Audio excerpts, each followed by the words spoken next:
இலங்கையின் முதற்தர சுற்றுலா தலம் ரீச்சாவின் மாபெரும் உணவு திருவிழா ஆகஸ்ட் மாதம் 7, 8, 9 மற்றும் 10 தேதிகளில் மாலை 6 மணி முதல் 10 மணி வரை. இன்றே டிக்கெட்டுகளை பெற்றுக் கொள்ளுங்கள்.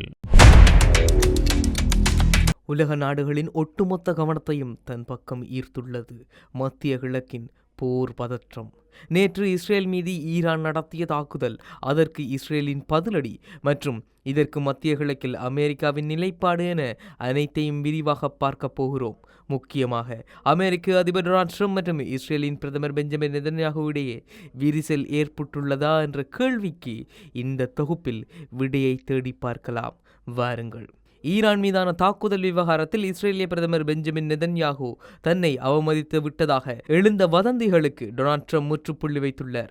பிபிசி செய்தி நிறுவனத்தில் அளித்த பேட்டியில் இஸ்ரேல் தன்னிச்சையாக முடிவெடுத்ததாக கூறப்படும் குற்றச்சாட்டுகளை டொனால்ட் ட்ரம்ப் திட்டவட்டமாக மறுத்துள்ளார். ட்ரம்பின் கூற்றின்படி அவர் நெதன்யாகுவுடன் பேசுவதற்கு முன்பே ஈரானை தாக்குவதற்கான ஏவுகணைகள் பாய்ந்து விட்டன. நான் அவரிடம் ஒன்றை செய்ய சொன்னால் அவர் அதை செய்வார் என்று நெதன்யாகுவுடனான தனது நட்பை டொனால்ட் ட்ரம்ப் உறுதிப்படுத்தியுள்ளார். மேலும் நெதன்யாகுவை காமன் சென்ஸை பயன்படுத்துமாறு தான் அறிவித்ததாகவும் ட்ரம்ப் குறிப்பிட்டார். உண்மையை சொல்ல போனா டொனால்ட் ட்ரம்புக்கும் நெதன்யாகுக்கும் இடையிலே ஏற்பட்டிருக்கிற சில விரிசல்கள் என்பது உண்மையில் இந்த போரில் ஆகப்பெரும் தாக்கங்களை ஏற்படுத்தக்கூடுமோ என்ற அச்சத்தை ஏற்படுத்தி இருந்தாலும் டொனால்ட் ட்ரம்பினுடைய நேற்றைய பதிவில் டொனால்ட் ட்ரம்ப் குறிப்பிட்டிருந்தார், 2 நாடுகளும் முட்டாள்தனமான செயற்பாடுகளை செய்யாமல் விட்டால் இந்த போர் முடிவுக்கு வரும். 2 நாடுகளும் முட்டாள்தனமான செயற்பாடுகளை செய்து கொண்டிருக்கின்றன என ஈரானை சாடுவது மட்டுமல்லாமல் இஸ்ரேலையும் சேர்ந்தே சாடியிருந்தார். அதன் பின்னரே டொனால்ட் ட்ரம்புக்கும் நெதன்யாகுவிற்கும் இடையில் பிளவுகள் ஏற்பட்டு விட்டது, பிரச்சனைகள் உருவாகிவிட்டது என்ற கேள்வியும் ஒட்டுமொத்த உலக மக்கள் மனதில் எழுந்திருந்தது. இதற்கு பின்னர் டொனால்ட் ட்ரம்ப் நேற்று பதிலளித்த போதே இப்படி குறிப்பிட்டிருந்தார். அது மட்டுமில்லாமல் போரை விரிவுபடுத்துவதை விட ஈரானுடன் ஒரு வலுவான ஒப்பந்தத்தை ஏற்படுத்தவே அமெரிக்கா விரும்புகிறது. நான் நினைத்தால் மிக எளிதாக ஈரான் மீது குண்டு வீச முடியும். 2-3 வாரங்கள் தொடர்ந்து குண்டு வீசினால் அங்கு எதுவுமே மிஞ்சாது. ஆனால் அதனால் பல அப்பாவி உயிர்கள் பலியாகும். யாருக்கும் அது தேவையில்லை என்று ட்ரம்ப் தெரிவித்துள்ளார். குண்டு வீச்சை விட பொருளாதார முற்றுகை மிகவும் சக்தி வாய்ந்த ஆயுதமாக நிரூபிக்கப்பட்டுள்ளது என்றும் அதன் காரணமாக ஈரானின் பொருளாதாரம் கடுமையாக பாதிக்கப்பட்டுள்ளதால் அவர்கள் விரைவில் ஒரு ஒப்பந்தத்திற்கு வருவார்கள் என்றும் டொனால்ட் ட்ரம்ப் உறுதியாக நம்புவதாக தெரிவித்தார். உண்மையை சொல்ல போனா டொனால்ட் ட்ரம்பினுடைய இந்த புதிய நகர்வு என்பது ஈரானுக்கு ஒரு மிகப்பெரிய அழுத்தத்தை கொடுத்திருந்தாலும் ஈரானை இராணுவ ரீதியாக முடக்க முடியாதனாலும் ஈரானை வலுவாக மீண்டெழ முடியாத அளவிற்கு அமெரிக்காவால் ஒடுக்க முடியாத நிலை ஏற்பட்டு விட்டதாலும் தான் இந்த நிலை ஏற்பட்டுள்ளது என பல போரியல் ஆய்வாளர்கள் கருத்து தெரிவித்து வந்தாலும் உண்மையை சொல்ல போனா இப்பொழுது நடக்கக்கூடிய இந்த பொருளாதார முடக்கம் என்பது ஈரானுக்கு மிகப்பெரிய தாக்கங்களை ஏற்படுத்தி இருந்தாலும் ஹோர்முஸ் நீர்ணையின் ஈரானின் பிடி என்பது இன்று வரை விலகவில்லை என்றுதான் சொல்லியாக வேண்டும். ஹோர்முஸ் நீர்ணையை அமெரிக்கா மட்டுமல்ல உலகில் எந்த நாடாலும் காப்பாற்ற முடியாது என்றுதான் சொல்லியாக வேண்டும். சரி, இப்பொழுது இந்த பிரச்சனையை பார்த்தா பிப்ரவரி 28 அன்று அமெரிக்காவும் இஸ்ரேலும் இணைந்து ஈரானை தாக்கிய போது 2 நாடுகளும் ஓரணியில் நிற்பது போல தான் தெரிந்தது. ஆனால் 2 தலைவர்களின் நோக்கங்களும் வெவ்வேறாக இருப்பது என்பது பின்னரே தெரிய வந்தது.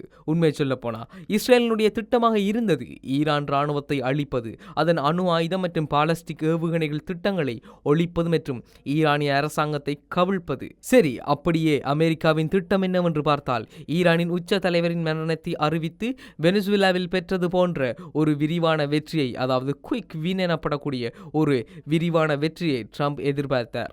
ஆனால் நெதன்யாகு போர் நீண்ட காலம் நீடித்தாலும் ஈரானையும் அதன் ஆதரவு படைகளையும் முழுமையாக அழிக்க வேண்டும் என எதிர்பார்த்தார். இந்த இடத்துலதான் இந்த போர்னுடைய நோக்கங்கள் என்பது 2 தலைவர்களுக்கும் மாறி காணப்பட்டது.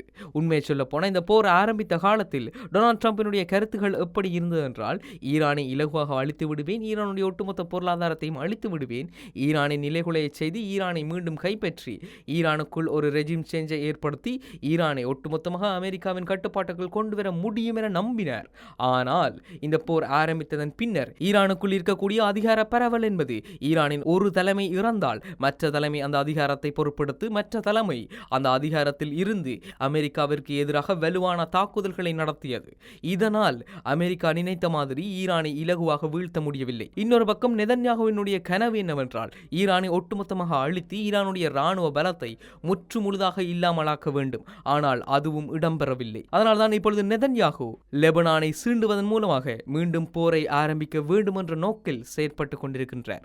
நெதன்யாகு இப்பொழுது லெபனானில் இருக்கும் பல பகுதிகளை கைப்பற்றி லெபனானை ஒட்டுமொத்தமாக இஸ்ரேல் விழுங்குவதன் மூலம் ஈரான் மீண்டும் இந்த போருக்குள் வரும், ஈரானை மீண்டும் இராணுவ ரீதியாக பலமிழக்க செய்ய முடியும் என்ற எண்ணத்தில் செயற்பட்டுக் கொண்டிருக்கின்றார்.